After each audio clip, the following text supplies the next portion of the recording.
ये कहानी है एक परिवार के 100 साल पुरानी जमीन की। उस पर एक 36 साल पुरानी वसीयत जिसने पूरी की पूरी पीढ़ियों की किस्मत बदल दी।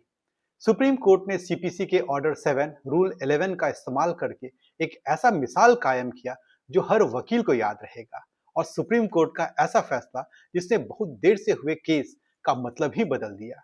साथ ही सुप्रीम कोर्ट ने दो क्वेश्चन आंसर किया। पहला कि क्या एक वसीयत जो 1976 में लिखी गई आज भी जायज है, और दूसरा कि क्या म्यूटेशन के आधार पे कोई जमीन का मालिक बन सकता है। नमस्कार दोस्तों, लीगल इकोसिस में आपका स्वागत है। ये कहानी है करम सिंह की, जो खुद को रौनक सिंह की बहनों का वंशज बताते हैं। करम सिंह की पुकार सुनिए। 1924 में मेरे पूर्वज रौनक सिंह की मृत्यु हुई। उनकी विधवा करतार कौर ने जमीन हरचंद को गिफ्ट कर दी। हमारे पूर्वजों ने कोर्ट में केस किया और 1935 में कोर्ट ने यह गिफ्ट रद्द कर दिया। 1975 में यह गिफ्ट पूरी तरह खत्म हुआ और करतार कौर फिर से मालिक बनी। लेकिन 1983 में उनकी मौत के बाद अचानक एक वसीयत सामने आई, जिसमें कहा गया कि करतार कौर ने 1976 में ही जमीन अमरजीत सिंह के नाम कर दी थी। हमने 2019 में केस किया। हाई कोर्ट ने कहा तुम बहुत देर से आए हो। उनकी भावनाएं साफ थी, विरासत के लिए लड़ाई का दर्द, परिवार के बीच धोखे का गुस्सा और 100 साल से चले आ रहे संघर्ष की थकान। यह सिर्फ जमीन नहीं, उनकी पहचान का सवाल था। करम सिंह के वकील का पक्ष सुनिए। उनका मुख्य तर्क था कि हम नेचुरल वारिस हैं, वसीयत नकली है, म्यूटेशन से मालिकाना हक नहीं बनता। कानूनी पैतरे के तौर पे ये कहा कि लिमिटेशन एक्ट की आर्टिकल 65 कहता है कि जमीन पे कब्जा का दावा 12 साल में खत्म होता है, न कि 3 साल में। तथ्य के तौर पे ये कहा कि म्यूटेशन की लड़ाई 2017 तक चली। हमने 2019 में केस किया। काउंटर में एक बात कही कि वसीयत 1983 में सामने आई, लेकिन हम लगातार उसे चुनौती दे रहे थे। उधर अमरजीत सिंह के वकील का पक्ष सुनिए। उनका मुख्य तर्क था कि वसीयत 1976 की है।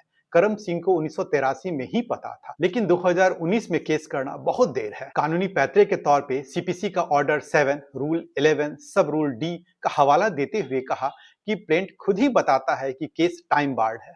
तथ्य के तौर पे कहा कि हम 1995 से जमीन पे कब्जा कर रहे हैं और टैक्स भी भर रहे हैं।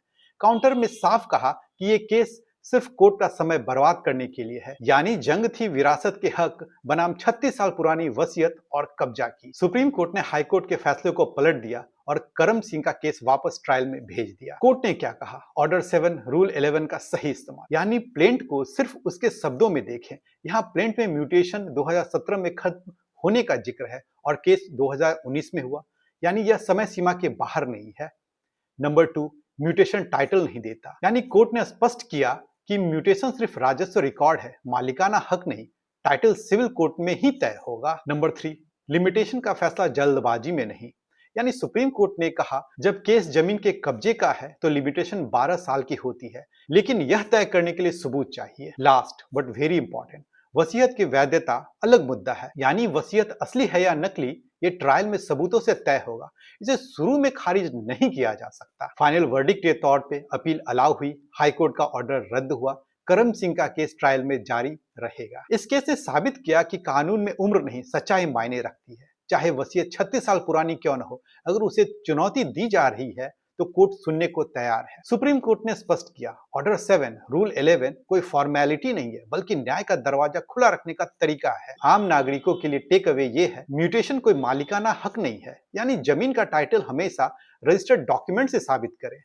समय पे एक्शन ले, कोई विवाद हो 3 साल से 12 साल के अंदर कोर्ट पहुंचे। और लास्ट, वसीयत को चुनौती, अगर वसीयत पे शक है तो तुरंत कानूनी कार्रवाई शुरू करें। तो दोस्तों, इस केस से सीख मिलती है कि कानून में देरी नहीं, डटे रहना मायने रखता है। करम सिंह ने 36 साल पुरानी वसीयत के खिलाफ लड़ाई जारी रखी और सुप्रीम कोर्ट ने उन्हें मौका दिया। अब आपकी बारी है बताने की, क्या सुप्रीम कोर्ट का फैसला सही था? क्या 36 साल पुरानी वसीयत को आसानी से चुनौती दी जा सकती है? कमेंट में लिखें। ऐसे ही सुप्रीम कोर्ट के जजमेंट को आसान भाषा में समझने के लिए लीगल इकोसिस को सब्सक्राइब करें। Thank you.